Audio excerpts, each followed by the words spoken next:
Então, meus amados irmãos, como nós estávamos falando, o versículo 17 diz: Porque o reino de Deus não consiste no comer e no beber, mas na justiça, na paz e na alegria no Espírito Santo, ou seja, no Espírito de Cristo. Pois quem nisso serve a Cristo, agradável é a Deus e aceito aos homens. Ou seja, o reino de Deus agora não precisa dessas coisas secundárias que são o comer, o beber, coisas que podem se comer ou que não podem se comer, dias que podem ser santificados ou outros dias que sejam diferentes um do outro ou que não sejam. Isso mais não importa para o cristão. O cristão agora ele está livre dessas questões. Agora ele deve viver sim na justiça, que é muito difícil. Eu confesso que viver na justiça é difícil, porque ser justo é difícil.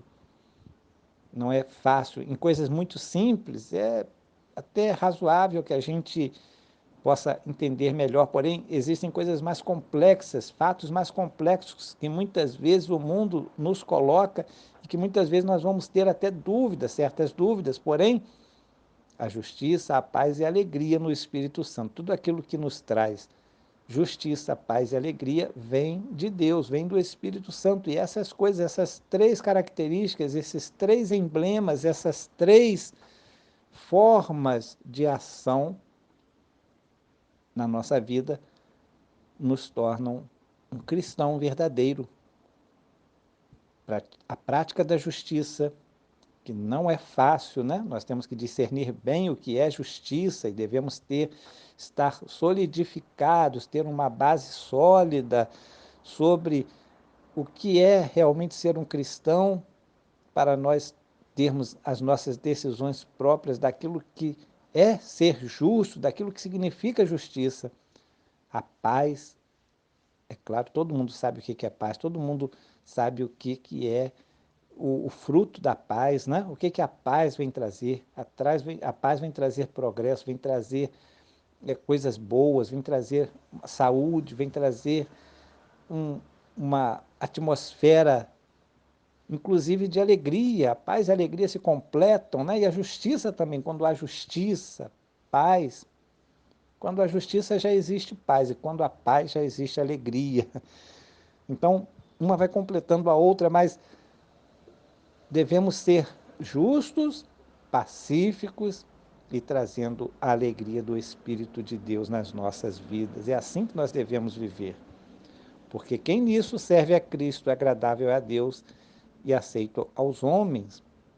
Então, se você quer agradar a Deus, viva desta forma, com justiça, seja justo, aplique-se a fazer coisas justas, aplique a praticar a justiça na sua vida, a julgar com justiça todas as coisas, ou seja, fazer juízo, não digo assim para julgar no sentido de, você vai criticar os outros. Não, não é nada disso. O cristão não deve estar sendo crítico desta forma, mas crítico no sentido de julgar retamente, julgar pela reta justiça. Ser justo é um fator muito preponderante para o cristão. E nós devemos procurar ser o máximo justos, o máximo que nós pudermos. E, é claro, vivermos em paz com todos e, é claro, também transmitirmos a alegria do Espírito Santo, a novidade de vida que nós vivemos.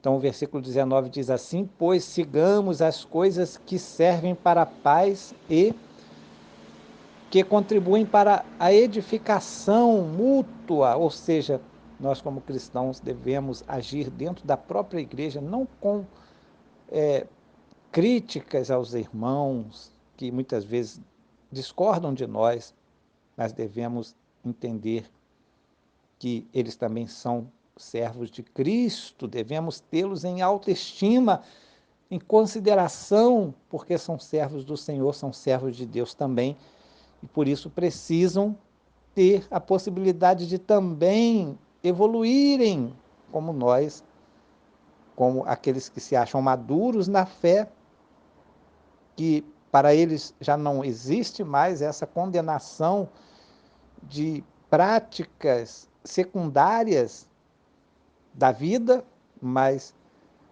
que todas as coisas consistem na justiça, na paz, na fé em Cristo Jesus, que traz alegria de Deus aos nossos corações.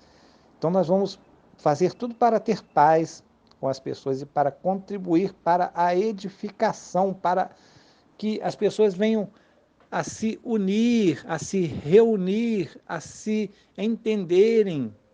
Sim, a harmonia deve reinar no meio daqueles que se dizem cristãos, mesmo que haja diferenças, mas deve haver pontos pacíficos que vão trazer a união, a comunhão entre todos, a edificação mútua, ou seja, é um conceito aqui de edificação que é maravilhoso, porque essa edificação é de você ajudar o seu irmão a crescer, de você ajudar a outra pessoa que está ao seu lado, que está na igreja junto contigo, que está no ministério junto contigo, que está aí começando a engatinhar nos primeiros passos do Evangelho, a crescer junto com você.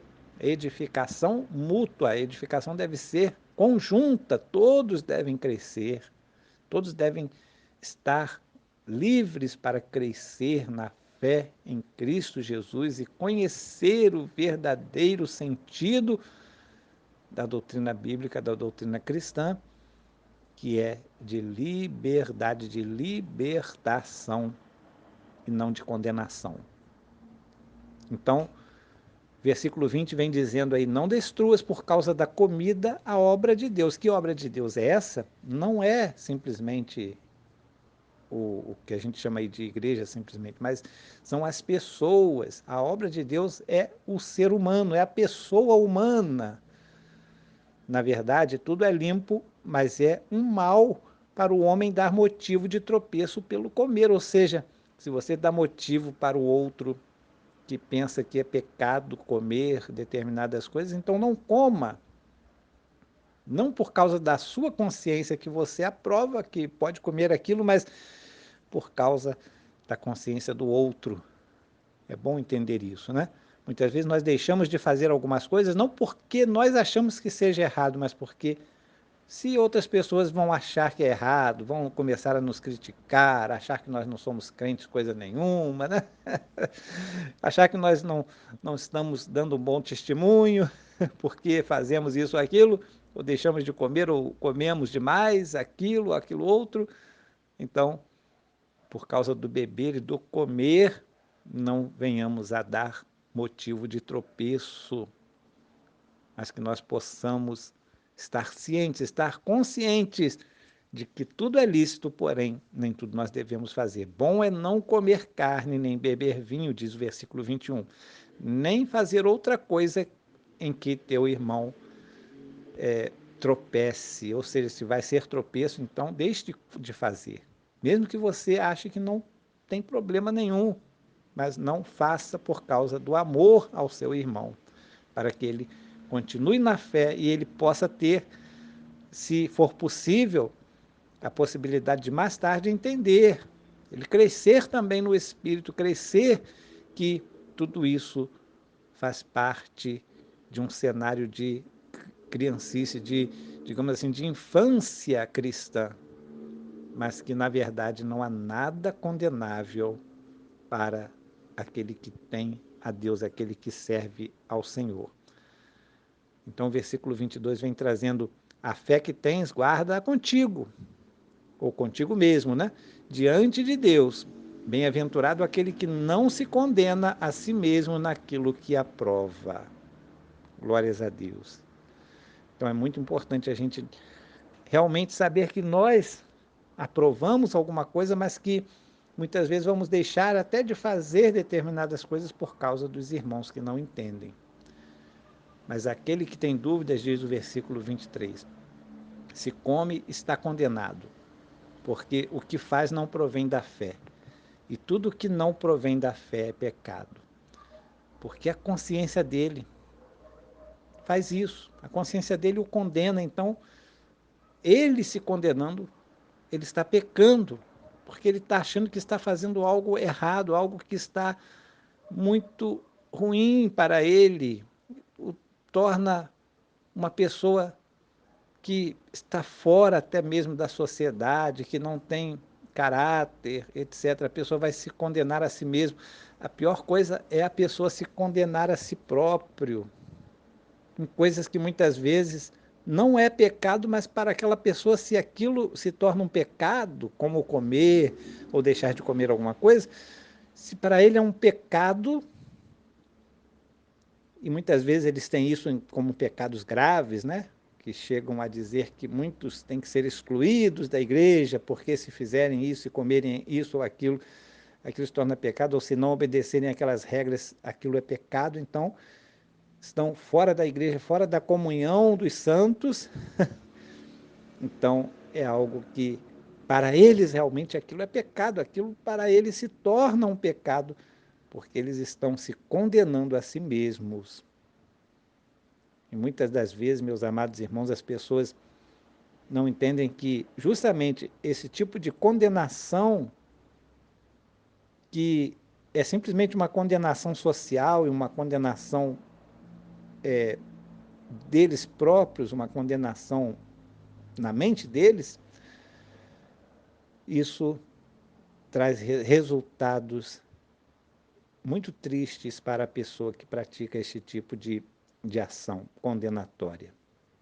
Que nós sejamos livres, que nós sejamos pessoas que entendamos o verdadeiro Evangelho e prossigamos para o alvo da soberana vocação de Deus, que é Cristo Jesus.